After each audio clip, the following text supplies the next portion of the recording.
तो नमस्कार मित्रों, जी सप्टेम्बर सोल्यूशन 5 सप्टेम्बर मॉर्निंग शिफ्टना तीजा भाग में आपनु स्वागत है। तेमां 10मो दाखलो लई 1 થી 9 पार्ट 1 ने पार्ट 2 में आपणे पूरा कर्या। 10मो लईए तो f फ्रॉम π/4 थी π/2 टू r विधेय f है π/4 थी π/2 थी r नु विधेय है।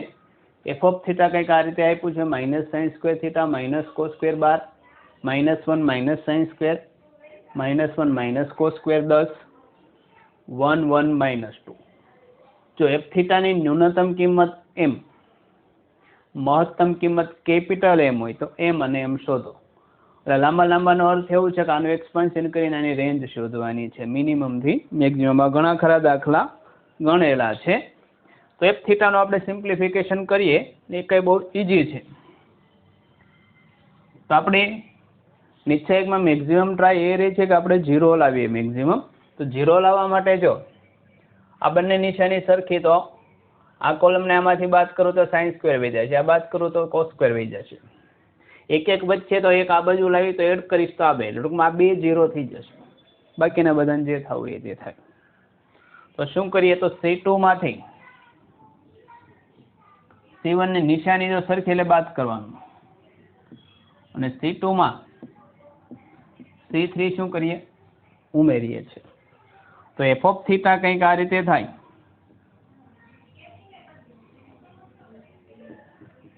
-sin² थीटा -cos² थीटा बार। आ उमेर्યું तो आ पद 0 थी गयुं, आ 0। हवे जो 10 -12 એટલે -2 ને आ -2 એટલે -4 અહીં ઉમેર્યા છે એટલે -2 થશે અને આ 1 1 -2। बीजा कॉलम थे विस्तरण करिए तो प्लस माइनस तो माइनस ऑफ -4 -4 साथे आरो आ कॉलम काढो तो -sin² theta plus cos² theta. तो cos² sin² cos2 theta no सूत्र आई गयो तो थई गयो 4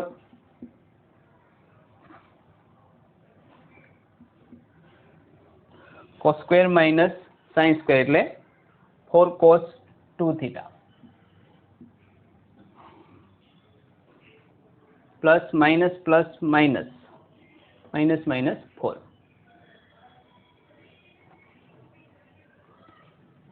तो cos2 थीटा ની કિંમત હવે જોઈએ આપણે અને રેન્જ આવી તો f ઓફ થીટા કેટલું આવ્યું 4 cos2 થીટા। હવે જો થીટા ની રેન્જ કેટલી હતી, थीटा ની રેન્જ કેટલી હતી તો theta belongs to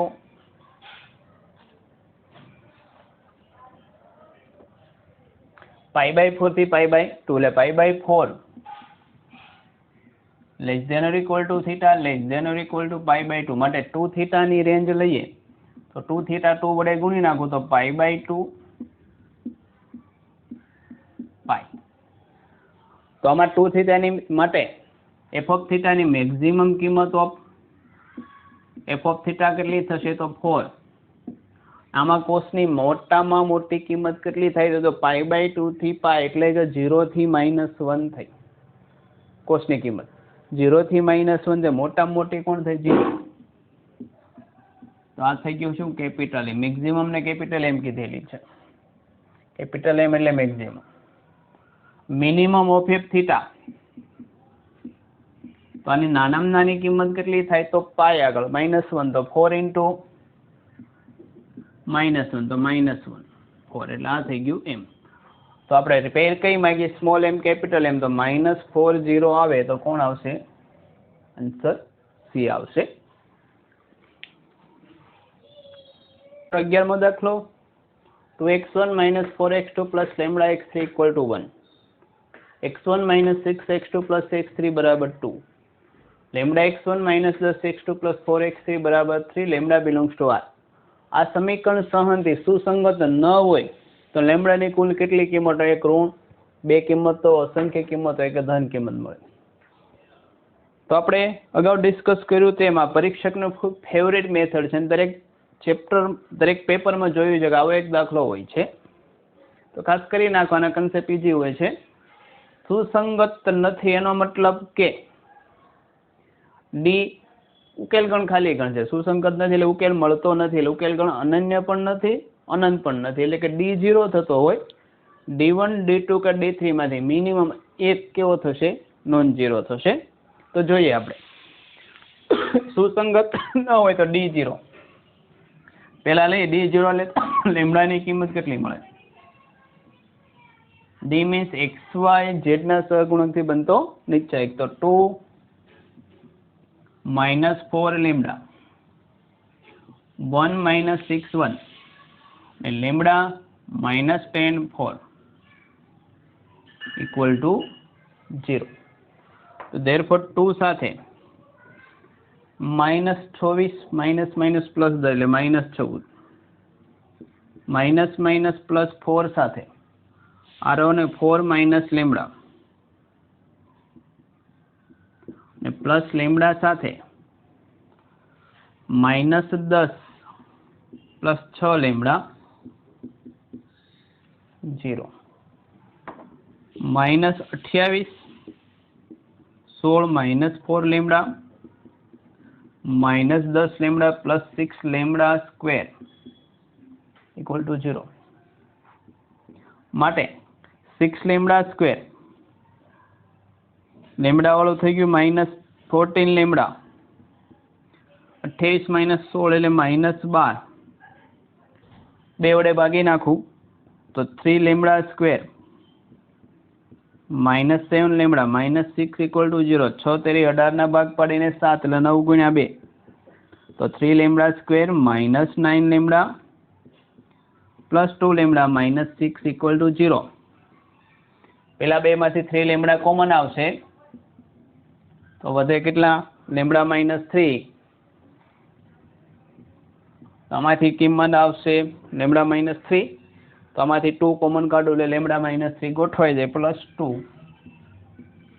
equal to 0. તો લેમડા બરાબર -2/3. તો બે માંથી એક કિંમતો આવશે એટલે 50-50 તો મળી ગયું આપણને.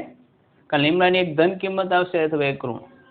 હવે જ્યારે એક્ઝિબિશન કરવાનો, હવામાં ગોળીબાર કરવાનો, અહીંયા સુધી પહોંચી શકતા હોય તો ટ્રાય કરવાની, નહીં તો નેગેશન માર્કમાં થશે. કંઈ ખબર જ ન હોય જય મેલડીમાં કરીને જવા દો તો ખોટું પડે.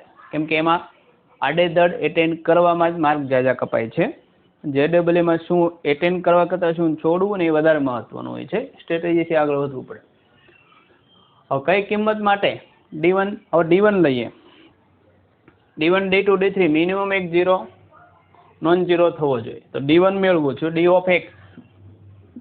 તો D of X એટલે X ના સહગુણક. D of X માં લેમડા આવે છે જોઈએ તો 2 -4 1 1 - 6 2 લેમડા -10. D of X માટે લખીએ તો ખોટું લખ્યું થોડુંક. X ના સહગુણક નથી લખવાના, આપણે બાકીના અચળ પર લખવાનું. તો D of X માટે -4 લેમડા 1 -6 1 2 -10 4 3. આ નોન ઝીરો થવું જોઈએ. લેમડાની કિંમત આધારિત કોની માટે નોન ઝીરો થઈ સ્વીકાર્ય થશે? કેમ કે સુસંગત નથી. તો -4 સાથે 3 - 8 એટલે -5 માઇનસ લેમડા સાથે -18 પ્લસ 20 એટલે +2 અને +1 સાથે -24 પ્લસ 10 એટલે -14. તો 20 -2 લેમડા -14 6 - 2 લેમડા 2 કોમન કાઢા 3 - લેમડા. હવે જો લેમડા બરાબર 3 લઈ લઉં તો જ 0 થશે. લેમડા બરાબર 3 માટે D1 બરાબર 0 થાય. માટે લેમડા 3 તો લઈ શકાય નહીં. તો એક જ કિંમત, ઓપ્શન એક જ વધ્યો, જો એનાથી વધારે નથી વધ્યો. તો લેમડા ધન કિંમત નથી તો બાકી કોણ વધે? માટે લેમડાની સ્વીકાર્ય કિંમત કેટલી થશે? -2/3. હવે તમને એમ થશે કે ડી ઓફ એક્સ જ ચેક કરીને વાય ને ઝેડ છે ચેક કર્યા અને જવાબ કેમ ખબર પડી? તો એવું કંઈ લખ્યું નથી, લેમડાની કિંમત ન મળે. અહીંથી આપણે જો એમ 50-50 કરીએ, લેમડાની એક કિંમત ધન હતી ને એક ઋણ, ધન એ વેલિડ થતી નથી તો ઓટોમેટિક કઈ વધે? ઋણ. પણ જો એવો ઓપ્શન આપ્યો હોય કે લેમડા ન મળે તો ડી ઓફ એક્સ માટે નહીં, ડી ઓફ વાય માટે કદાચ વેલિડ થતું હોય, ડી ઓફ વાયમાં આ વેલિડ ન એવું પણ બને કે ડી ઓફ ઝેડમાં ન હોય. પણ ઓપ્શનમાં એવું કંઈ આપ્યું નથી. ઓપ્શનમાં લેમડા ન મળે એવો ઓપ્શન છે જ ને, લેમડા મળશે તો આપણે ધન કિંમત બહાર લઈ લીધું, વધે કોણ? ઋણ જ વધે. એટલે આખો લોજિકલ દાખલો હતો. પણ આ મેથડ અગેઇન કહું છું કે કરી નાખવાની. તો જોઈએ આમાં શું સોલ્યુશન થશે. તો આ શ્રેણીના 10 પદ સુધીનો સરવાળો એસ છે. તો એસ બરાબર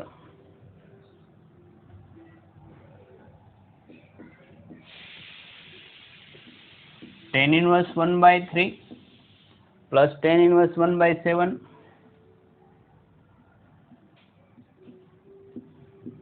પ્લસ tan 1 1/30. એવા કેટલા થઈ ગયા? 10 પદ. છેલ્લું પદ મેળવી શકો પણ એની કરતાં ડાયરેક્ટ તમને સમેશનથી મળશે. હવે જો આવા બધા પદ હોય તો આપણે વ્યવસ્થિત સોલ્વ કરીએ તો ખબર પડશે કે આ બે પદની બાદબાકી કરીને જ જવાબ આવતામાં બે પદ જ મળતા હોય, વચ્ચેના બધા પદ ઉડી જતા હોય અને પ્રમાણમાં સિમ્પલ દાખલો જ કહી શકાય. તો આને તમે tan 1 1 છે એને 2 - 1 ગુણ્યા 1 + 2 × 1 લખી શકો. તો આ જો 1/3 આવી ગયા. આને tan 1 અને 1 + 6 લખવા હોય તો 3 × 2 લખી શકું, તો 3 - 2 થશે. એ રીતે 13 એટલે 1/tan 1 1 + 12 એટલે 4 × 3 થાય તો 4 - 3. તો હવે જોઈએ કે આપણે કેટલા પદ લેતા? 10. તો છેલ્લું પદ કેટલું થશે? જનરલ સમેશન કરીએ તો આ 2 થી શરૂઆત થયું, 3 4 તો કેટલું હશે? 10 પદ લેવાના છે. એટલે 11 એ 10મું પદ થાય તો 11 - 10 1 + 11 ગુણ્યા 10. આ દાખલામાં આખું આ પદ મેકવું નહીં હતું, નતર સમાંતર સમગુણોત્તર શ્રેણી છે, 3 7 10 13 ની વગેરે આવશે. 2 6 4 6 8 એવો ડિફરન્સ, એટલે સમાંતર શ્રેણી છેદ બનતો નથી. પણ આ કઈ રીતે લખ્યું? તો જો 2 - 1 હતું બીજું પદ હતું, આ 1 હતું તો અહીં 2 3 કેટલા બાદ થાય? 10 તો 11. એ રીતે પણ સમજી શકાય. હવે tan 1 α - β 1 + α β નું સૂત્ર લાગે તો આનું એક્સપાન્શન કરું પેલું પદ તો એ મળશે tan 1 2 - tan 1 1. આ કોનું મળવાનું? બીજાનું મળ્યું તો tan 1 3 - tan 1 2. તો plus tan 1 3 - tan 1 2 plus tan 1 4 -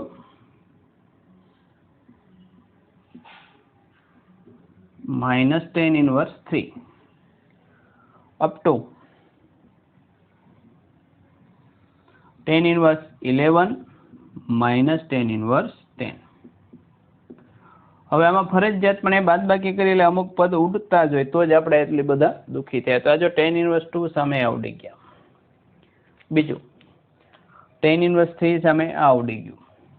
તો છેલ્લે જો છેલ્લું પદ છે આગળ tan 1 10 આવશે.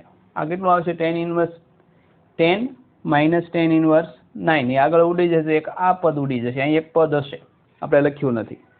તો વધ્યું કોણ? એક આ પદ. આ પદ તો વધ્યું કેટલું થઈ જાય? tan 1 11 - tan 1 1 બજાય ગયો, માઇનસ ને છેલ્લા લોકો.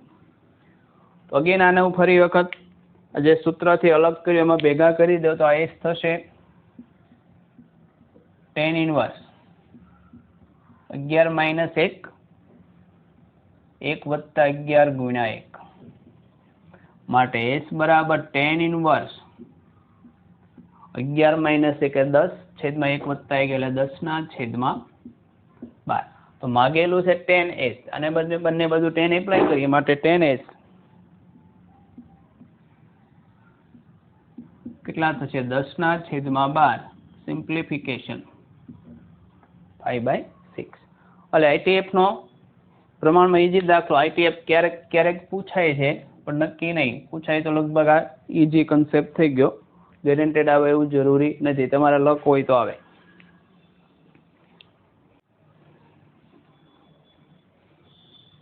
મિત્રો 13મો દાખલો a વર્ગમૂળ 70 b માઇનસ વર્ગમૂળ 70 આપેલા છે pa ઉપર 9x² + 16y² બરાબર 144 પરનું કોઈ બિંદુ છે તો pa પ્લસ pb કેટલા થાય તે શોધવાના તો જોઈએ